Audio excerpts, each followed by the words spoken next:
Dear learners, आज हम फिर उपस्थित हैं विलयन की सांद्रता की इकाई को लेकर के, और आज हम चर्चा कर रहे हैं मोलरता की। मोलरता एक बड़ी ही इम्पोर्टेंट इकाई है विलयन में, विलयन की सांद्रता को नापने के लिए। तो मोलरता क्या होती है? देखिए, मोलरता किसी निश्चित ताप पर 1 लीटर आयतन में उपस्थित विलेय पदार्थ के मोलों की संख्या होती है। 1 लीटर आयतन में उपस्थित विलेय के मोलों की संख्या या ग्राम अणुओं की संख्या होती है, या इसे हम ऐसे भी कह सकते हैं किसी पदार्थ के मोलों की वह संख्या जो 1 लीटर विलयन में घुलित है, मोलरता कहलाती है। तो आप समझ लीजिए, प्रति लीटर आयतन में कितने मोल घुले हुए हैं या कितने ग्राम अणु घुले हुए हैं, उसे हम मोलरता कहते हैं। एक बात यहां ध्यान देने की है कि यहां हमने लिख दिया है निश्चित ताप पर। इसका मतलब ये जो मोलरता है ये ताप सापेक्ष फलन है। ताप सापेक्ष फलन है, माने कि ताप बढ़ाने पर मोलरता में अंतर आ जाता है। क्योंकि मोलरता आप देख रहे हैं कि विलेय के मोल बटे विलयन का आयतन लीटर में, यदि आप ताप परिवर्तन कर देंगे तो ये जो आयतन है लीटर में, इसमें परिवर्तन हो जाएगा। तो जो एग्जैक्टनेस है वो बदल जाएगी ताप के सापेक्ष। इसलिए लिखा है यहां पर कि किसी निश्चित ताप पर। मूल बात यही है कि 1 लीटर आयतन में कितने मोल उपस्थित हैं, कितने ग्राम मोल उपस्थित हैं किसी के, उसको हम मोलरता कहते हैं। अब देखिए, गणितीय रूप से हम इसे कैसे कह सकते हैं कि गणितीय रूप से आप देखिएगा कि मोलरता m बराबर विलेय के मोल मालिक n बटे विलयन का आयतन, विलयन का आयतन। इसे हम बड़ी ई से दिखाते हैं, ऐसे मान लीजिए विलयन का आयतन। तो ये हमारी मोलरता है। यहां पर m मोलरता को व्यक्त करती है, n ग्राम अणु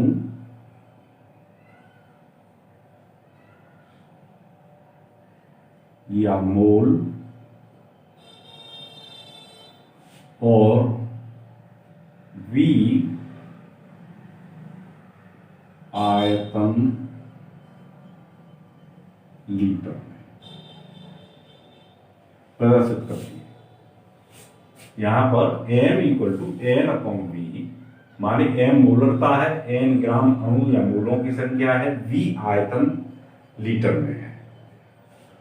तो इनडायरेक्ट मैं आपको ये बता दूं कि मोल क्योंकि उपस्थित हैं, तो किसी भी विलयन की मोलरता से हमें यह भी मालूम पड़ जाता है कि उसमें कितने अणु उपस्थित हैं किसी पदार्थ, क्योंकि उसमें मोल है। ये सब बात हमने स्पष्ट की है मोल कंसेप्ट। तो कितने अणु हैं ये बात भी हमको इस मोलरता से पता लग जाती है, इसलिए भी ये इकाई बड़ी महत्वपूर्ण है। अब आगे हम इसको देखते हैं कि n क्या है। n है हमारे मोलों की संख्या। n बराबर W upon m dash. n जैसा ग्राम अणु या मोलों की संख्या है, और W बराबर ग्राम में पदार्थ का भार और एम डैश उस पदार्थ का अनुभाग होता है। एम डैश ये पदार्थ का अनुभाग होता है। ठीक है, ये बात आपकी समझ में आ गई होगी। अब यहां ये आयतन लीटर में हमको बनाना है, तो आयतन litre V is equal to हो सकता है V छोटी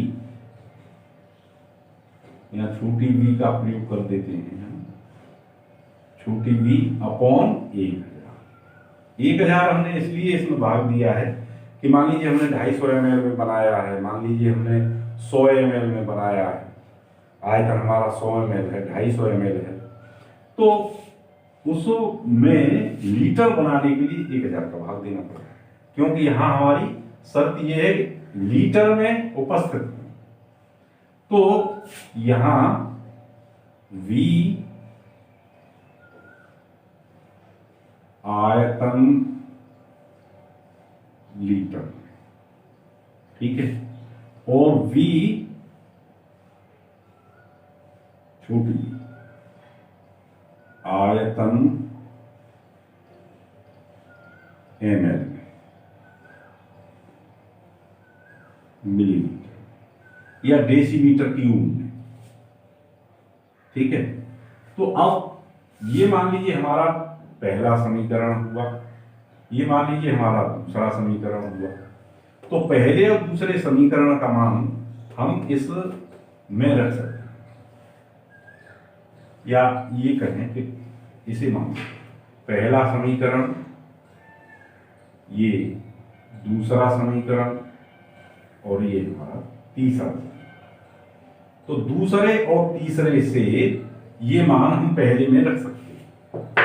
तो आप रख दीजिए m equal to n w upon m dash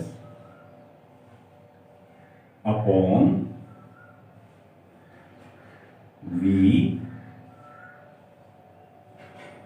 upon 1000। जब इसे आप कैलकुलेट करेंगे तो ये ऊपर चला जाएगा इस तरह से, तो W upon m dash into 1000 upon V, इस तरह से हो जाएगा। ठीक है, या इसका मतलब हुआ कि अब यहां से आप W कैलकुलेट करना चाहते हैं तो W कैलकुलेट कर लिए, मोलरता या इक्वल टू, ये तो बात समझ में ही आ गई। तो यहां से यदि किसी पदार्थ की मात्रा ज्ञात करनी या इक्वल टू सूत्र बना हमारा W upon m dash into V into 1000। ये हुई हमारी मोलर, ये हुई हमारी मोलर। तो अब देखिए फिर याद रखिएगा m डैश अनुभार है, V आयतन है जो लिया गया है, W ग्राम में मात्रा है, W ग्राम में पदार्थ की मात्रा। ठीक है, m डैश अनुभार है। ठीक है, V आयतन ml या डेसीमीटर क्यूब। ठीक है, तो ये हो गया। अब यहां से आप चाहें कि W की मात्रा निकालनी है हमको, तो W की मात्रा भी हम कैलकुलेट कर देते हैं फॉर्मूले। तो W इक्वल टू m माने मोलर था इंटू m डैश माने अनुभार इंटू V आयतन बटे 1000। तो यहां से W कैलकुलेट हो जाएगा, ग्राम में मात्रा कैलकुलेट हो जाएगी। तो इस तरह से मोलरता आपकी समझ में आ गई होगी कि गणितीय रूप से हम कैसे कहते हैं। ठीक है, जो आपको दिया हो सवाल में उसे यहां रख करके हम उपयोग कर लेते हैं। जैसे एक सवाल में ये ले रहा हूं, जैसे उस विलयन की मोलरता ज्ञात कीजिए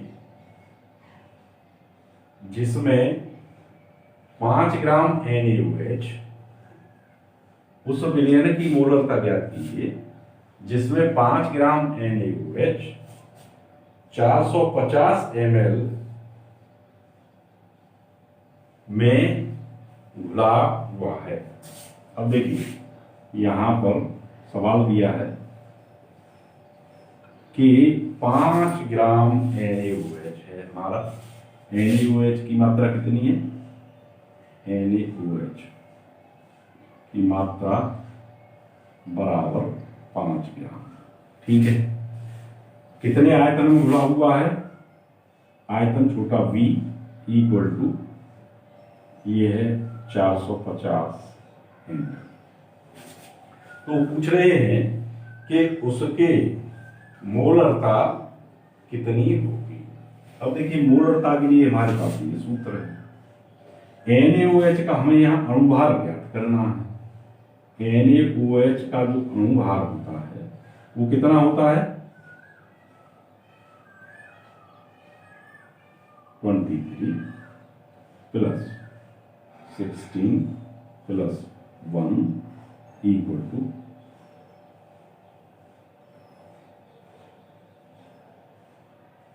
40। तो ये अणुभार इसका 40 होता है। इसको हम इस सूत्र में रख देंगे। तो यहां रख दीजिएगा 5 इंटू 1000 अपॉन अणुभार 40 इंटू आयतन 450। ठीक है, जब आप इसे कैलकुलेट करेंगे तो ये आपको 0.278 मोल या ग्राम मोल प्रति लीटर।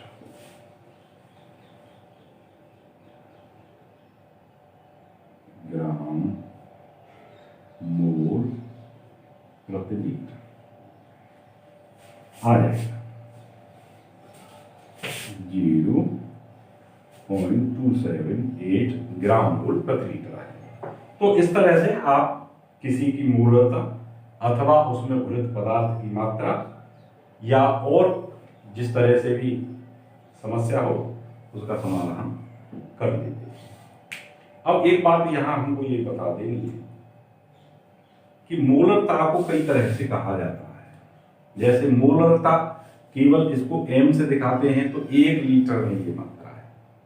कभी हम कहते हैं डेसीमोलर विलयन। तो मैं इसे मिटा देता हूं यहां पर। तो इसका क्या मतलब है?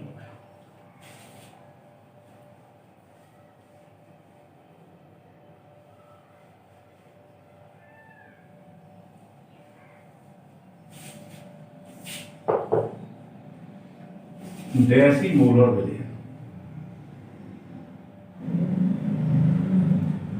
डेसीमोलर विलयन। देखिए मोलर विलयन इसका मतलब हुआ m। डेसीमोलर विलयन का मतलब हुआ m/10, माने मोलरता का 10वां भाग। इसको हम डेसीमोलर विलयन। ठीक है, अब सेंटीमोलर विलयन, सेंटीमोलर विलयन का मतलब हुआ सेंटीमोलर विलयन। इसका मतलब हुआ m/100। ये हमारा सेंटीमोलर। ठीक है, अब सेमीमोलर विलयन, देखिए सेंटी के साथ मैं यहां ही लिखे दे रहा हूं सेमी, थोड़ा सा मिलता जुलता है, सेमी मोलर विलेय, इसका मतलब होता है m/2, m/2, इसका मतलब सेमी मोलर। या कभी हम लिख देते हैं बाई मोलर विलेय, बाई मोलर विलेय, तो इसका मतलब होता है 2m,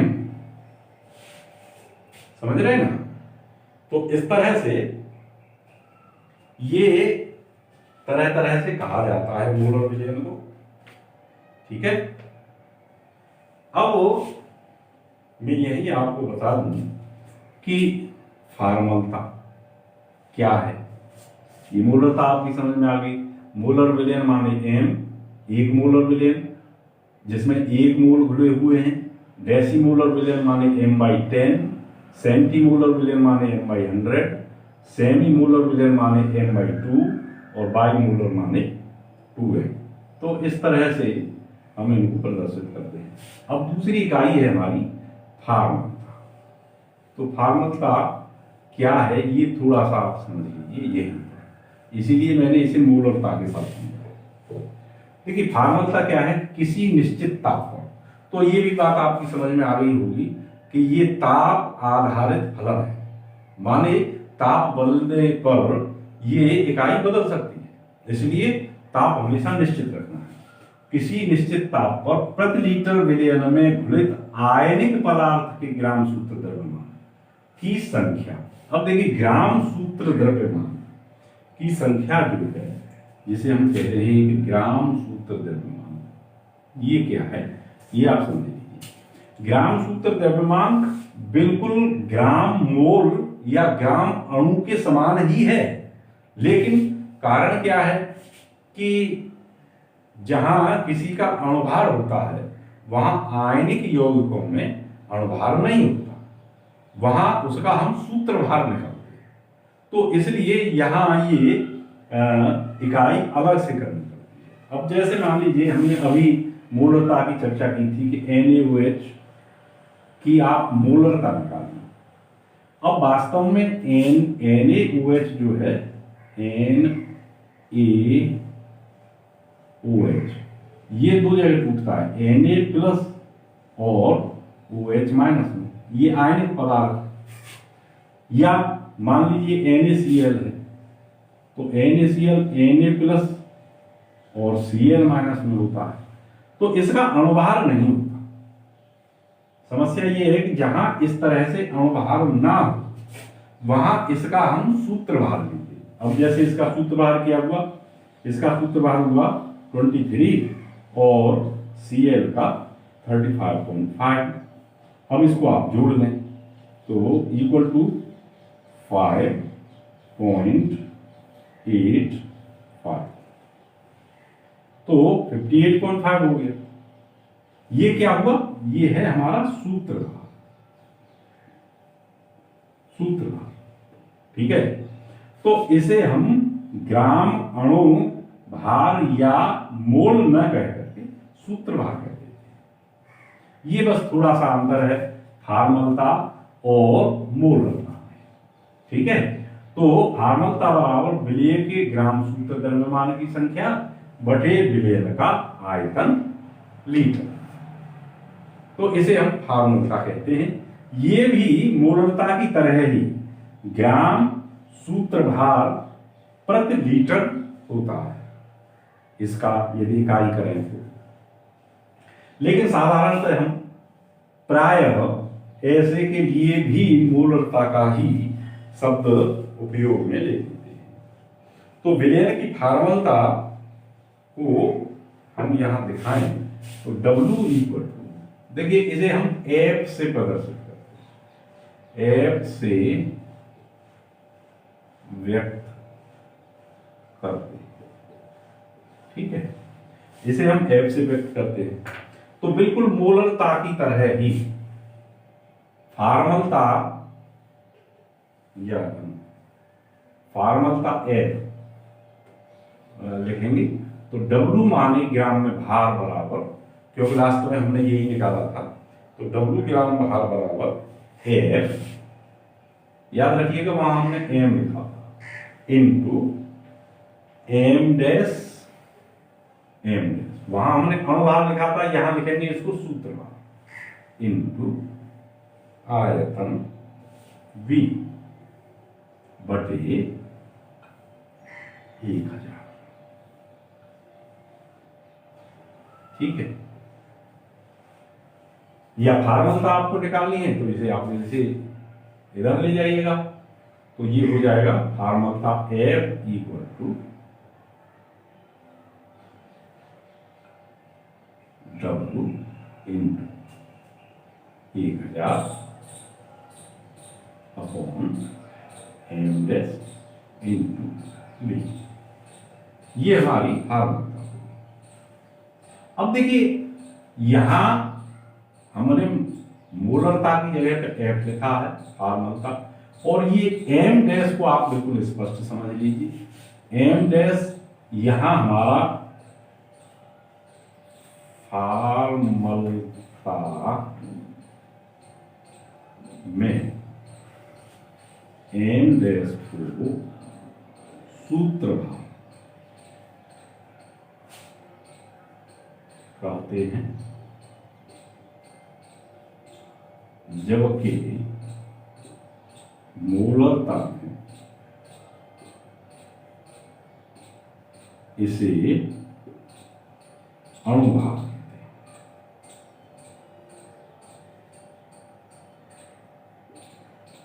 ठीक है, तो